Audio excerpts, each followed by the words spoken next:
बिस्मिल्लाहिर्रहमानिर्रहीम। मैं हूं आपका दोस्त टिका खान सानी और आप मेरा यूट्यूब चैनल देख रहे हैं। नाजरीन, वैसे तो आज वज़ीर आज़म इमरान खान ने जो 4000 घरों का संग बुनियाद रखा है, रहायशी अपार्टमेंट्स और कच्ची आबादियों के लोग अब घरों में रहेंगे। मेरा तो दिल था उसकी तफसीलात बताऊं, लेकिन आपके सामने आ गई। खुशी की खबर यह है कि वज़ीर आज़म इमरान खान अब लाहौर में भी आके जुमे के दिन बाकायदा इसी तरह 4000 रहायशी अपार्टमेंट्स का संग बुनियाद रख रहे हैं। खुशी की खबर। इसके साथ साथ एक साजिश पकड़ी गई है नाजरीन, मैं ज़रूर आपको उसकी तफसीलात से आगाह करना चाहूँगा। माह रमज़ान में एक मुकद्दस महीने में चीनी जो है वो महंगी करने की साजिश हो रही थी। इसका मकसद अरबों रुपये कमाना और इसके साथ साथ हुकूमत को बदनाम करना। इस वक्त मेरे साथ मौजूद हैं अदील वड़ाइच। इनसे मजीद भी इलेक्शन कमीशन के हवाले से इसहाक डार और चौधरी निसार के लिए बुरी खबर आ रही है, वो भी तफसीलात पूछते हैं। लेकिन आज पूछते हैं चीनी के हवाले से इनकी जो कि ज़राए से बात हुई है, वो साजिश क्या थी और किस तरह सट्टेबाज काम करते हैं। किस तरह वज़ीर आज़म इमरान खान ने काबीना के इजलास में और तर्जमानों के इजलास में जो इंदिया दिया था कि बहुत जल्द हम सट्टेबाजों और ग्राम फरोशों को बेनकाब करने वाले हैं और उनके गिरद गिरद तंग करने वाले हैं। इस वक्त तफसीलात मालूम करते हैं अदील वड़ाइच से, जिनके पास पूरी एक स्टोरी मौजूद है। अस्सलाम वालेकुम अदील। बहुत शुक्रिया। वालेकुम सलाम टिका खान सानी साहब। थैंक यू वेरी मच, आपने मेरे व्यूअर्स को टाइम दिया। अदील वड़ाइच साहब, ये क्या कहानी है जो चीनी महंगा करने की साजिश हुकूमत के खिलाफ हो रही है और आवाम की जेबों से ये पैसे बटोरे जाने थे? तफसीलात क्या है? असल में टिका खान सानी साहब, जो इमरान खान कहा करते थे ना, माफिया माफिया ये चीनी की कीमतें कम नहीं होने देता, माफिया जो है ये चीज़ों को कंट्रोल कर रहा है। तो यकीन करें कि हम भी बाज़ औक़ात कहते थे कि क्या इमरान खान साहब हर वक्त माफिया। और अब लोग भी जो उनके अपने जो हामी भी कुछ लोग थे, इवन वो भी इस हवाले से वो ये सुन सुन के तंग आ गए थे। ये माफिया माफिया एक्शन तो होता नहीं है। तो अब गुज़िश्ता चंद रोज से ये आपने देखा भी टेलीविजन स्क्रीन पर भी, और आपने देखा कि ये जो शुगर माफिया के खिलाफ एक अचानक FIA हरकत में आ गई। तो FIA इस सारे मामले को, क्योंकि FIA को एक इंफॉर्मेशन मिली थी कि माह रमज़ान में चीनी सट्टे के जरिए जो है वो 100 रुपये, 125 रुपये, इससे ज़्यादा कीमतों पर ले जाने का एक पूरा प्लान बनाया गया है। मकसद एक हुकूमत के साथ एक रस्साकशी तो चल रही है, एक जंग इसकी माफिया की चल रही थी।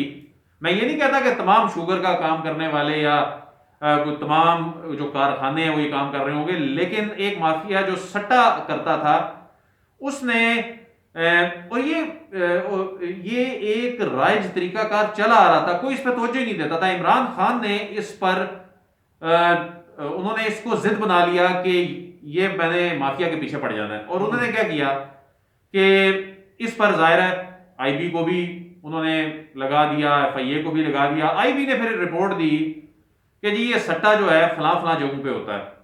उस पर फिर FIA की जो टीम है उसने वहां पर रेड किया। वहां से जो एविडेंस मिले, जो FIA ज़राए ये बताते हैं कि उस वक्त लाइव सट्टा चल रहा था। और वहां से फिर जब चूंकि मौके पे चीजें पकड़ी गई, अगर बंदे पकड़े जाते, चीजें ना पकड़ी जाती, तब भी कोई फायदा नहीं था। और फिर उनको साबित करते करते अब मौके से चीजें पकड़ी गई, वहां किन से राब्तों में थे वो चीजें पकड़ी गई। अब ये एक इतना बड़ा पेंडोरा बॉक्स खुल गया है कि इसमें अब वो जो वजीर आजम ने ये इनिशिएटिव लिया था, अब ऐसा लगता है कि ये कभी ना कभी जाकर मंतकी अंजाम को पहुंचेगा। मामले अदालतों में जाने हैं, ये मामले कोर्ट्स में सेटल होने हैं, जाकर इन पर फैसले होने हैं, जाहिर है। लेकिन मैं समझता हूं कि हुकूमती मशीनरी और FIA जो अभी तक दावा कर रहे हैं, अगर ये बात वाकई अदालतों में जाकर साबित होती है तो ये इस कौम के पर बहुत बड़ा, मैं समझता हूं, एहसान होगा। क्योंकि होता क्या था कि सट्टाबाज जो हैं वो, अच्छा कुछ लोग इसको जी वो फॉरवर्ड ट्रेडिंग और फ्यूचर ट्रेडिंग, और वो अब देखे ये चीज नाम पे अरबों रुपए कमाए गए हैं कि जी ये फलां मुल्क में भी होता है, फलां में भी होता है। अरे भाई, ये रेगुलेशंस के तहत नहीं हो रहा, ये मुख्तलिफ व्हाट्सएप ग्रुप्स में हो रहा है। पूरे मुल्क की इंडस्ट्री आप इस तरह व्हाट्सएप ग्रुप्स पे चलाकर ये इस अंदाज में इसको चलाया जा रहा था कि चीनी की कीमत जो है वो असल कुछ होती थी और उस पर सट्टा लग लग के वो 100 रुपये, 80 रुपये, जब मामला यहां जाता था तो जो स्टॉकिस्ट था, जो स्टॉक करने वाला था, जखीरा अंदोज था, वो कहता था अच्छा इतने रुपयों का इतनी कीमत पे लगा हुआ है, इतनी स्टॉक कर लो। एक मसनूई बुहरान पैदा करके, चीनी की किल्लत पैदा करके अवाम जो है वो अलग पिसती थी, हुकूमत अलग बदनाम होती थी। लेकिन मुझे ये टिक्का हांसानी साहब लगता है कि इमरान खान पीछे पड़ गए हैं इनके। उसकी वजह यह है कि कभी किसी ने हिम्मत ही नहीं की थी, किसी को समझ भी नहीं आ रही थी। अब जो FIA की टीम ये इस पे टिक्का हांसानी साहब काम कर रही है, FIA में बड़े प्रोफेशनल अफसर इस पे काम कर रहे हैं। उन्होंने इस पर जो एविडेंस इकट्ठा किया है वो ये बताते हैं कि इस वक्त सट्टा रुक गया है पंजाब में, कोई सट्टा नहीं हो रहा। लेकिन जो चीनी की कीमतों में इजाफा फिर भी नहीं कंट्रोल हो रहा, उसकी बड़ी वजह यह है कि अब जिस तरह वो कहते हैं ना, गल वध गई। अब वो FBR के रडार से बचने के लिए कोई स्टॉक नहीं उठा रहा, कोई किसी वजह से नहीं उठा रहा। शुगर मिलों में 25 लाख टन चीनी पड़ी हुई है। पंजाब की जो रिक्वायरमेंट है वो 2.5 लाख टन है। लेकिन वो चीनी उठाने के हवाले से पहले चीनी जाती थी ट्रक ड्राइवर के नाम पे निकलती थी, करोड़ों रुपए की चीनी, क्योंकि FBR के रडार पे ना था कि कोई आए। अब जो FIA की नजरें हैं, इदारों की नजरें हैं, FBR की नजरें हैं, मैं समझता हूं कि ये बहुत बड़ा इकदाम है। बहरहाल इसे अदालतों में जाके अब FIA को साबित भी करना है।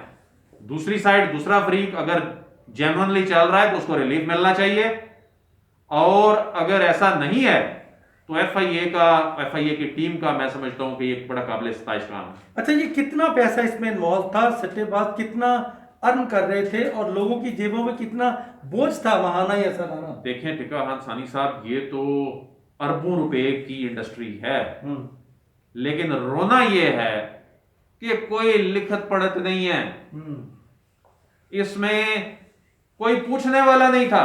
तमाम बड़े लोगों की मिले हैं जाहिर है, लेकिन बहुत से शुगर मिलों वाले बड़े ट्रांसपेरेंट भी होंगे, बड़ा उनका अप टू डेट कानून के मुताबिक सिस्टम भी होगा।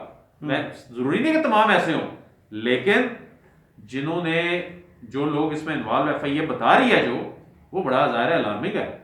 अच्छा, ये अब तो शहजाद अकबर साहब भी बता रहे थे कि मोबाइल व्हाट्सएप के जरिए कीमत मुकर्रर होती थी कि अब अगले महीने चीनी की कीमत 110 रुपये होगी, और उसके जरिए नाज़रीन 90 अरब रुपया एक एक महीने में कमाया जाता था, और ये फिर डिस्ट्रीब्यूशन होती थी। और बल्कि दावा करने वाले तो कहते हैं कि कई शुगर मिल मालिकान के घरों तक भी ये पैसे मुंतकिल होते थे, और चीनी का स्टॉक मिलों में रोक लिया जाता था उनकी माँ पर, और सट्टेबाज जो है वो सारी मिली भगत के साथ ये सारा कुछ अंजाम दे रहे थे। लेकिन अब इसको यकीनन रोकने के लिए हाथ आगे बढ़ रहे हैं, और इमरान खान ने इकदाम लेना शुरू कर दिए हैं। यही माफियाज हैं जिनका वज़ीर आज़म ने बार बार नाम लिया। और आखिरी बात मैं ज़रूर करना चाहूँगा, अदील बड़ाई साहब, इलेक्शन कमीशन पे बड़ी नज़र है आपकी। एक जो एक आईनी तरमीम की जा रही है, ख़ास तौर पे इलेक्शन कमीशन तरमीम 1927 रूल्स में, कि जो ओथ टेकिंग है वो तो पहले इसहाक डार साहब देखें सेनेटर बने और ओथ लिया ही नहीं, चौधरी निसार साहब MPA बने, अभी तक ओथ नहीं लिया, वो जहमत ही नहीं की उन्होंने असेंबली जाने की।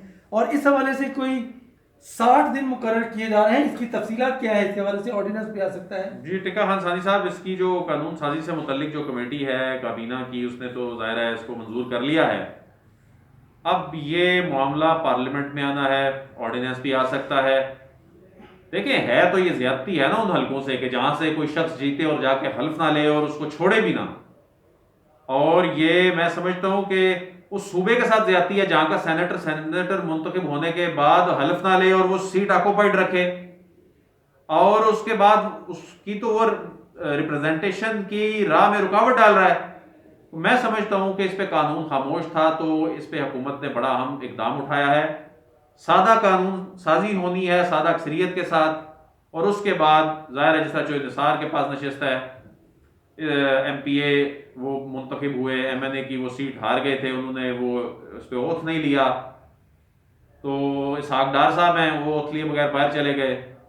तो इन दो बड़े नामों को इस कानून साजी से जरूर सियासी धचका लगेगा। आखिरी बात एक मैं कहना चाहूँगा अदील बड़ाई साहब, चूँकि डस्का का इलेक्शन आ रहा है, बाई इलेक्शन दोबारा से, मैं ये पूछना चाहूँगा कि इलेक्शन कमीशन के ऊपर अदम एतमाद कर दिया गया है हुकूमत की तरफ से, और बारहा उसका ऐलान भी किया गया कि इलेक्शन कमीशन मुस्तफ़ी हो जाए।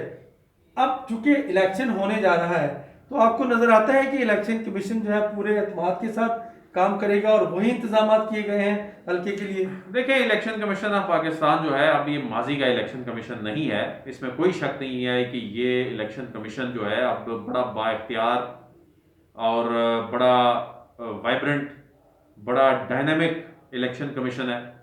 और ये इलेक्शन कमीशन जो भी डस्का के इलेक्शन में पिछले दिनों जो कुछ हुआ, ठीक है, उसमें पाकिस्तान तहरीक इंसाफ के लोगों के बहुत सारे रिजर्वेशन थे। सब हुकूमत वक्त ने इस पे एतमाद नहीं, कर दिया, देखें, तारीख में हुकूमत अदम एतमाद कर दी, नहीं, तारीख में ऐसा कभी हुआ? ठीक है ना, हुकूमत ने अपॉइंट किया था ना, लेकिन इलेक्शन जो डस्का का होने जा रहा है उसमें जो अब इंतजामात हैं, मैं उसके हवाले से बात कर रहा हूं कि वो इंतजामात बहुत बेहतर नजर आते हैं। ये तो उस दिन पोल डे पे पता चलेगा, लेकिन इलेक्शन कमीशन फैसला क्या करता है? देखें, इलेक्शन कमीशन एक जुडिशियल बॉडी है, उसके फैसले पर एक फरीक एतराज कर सकता है, अपील में जा सकता है ना।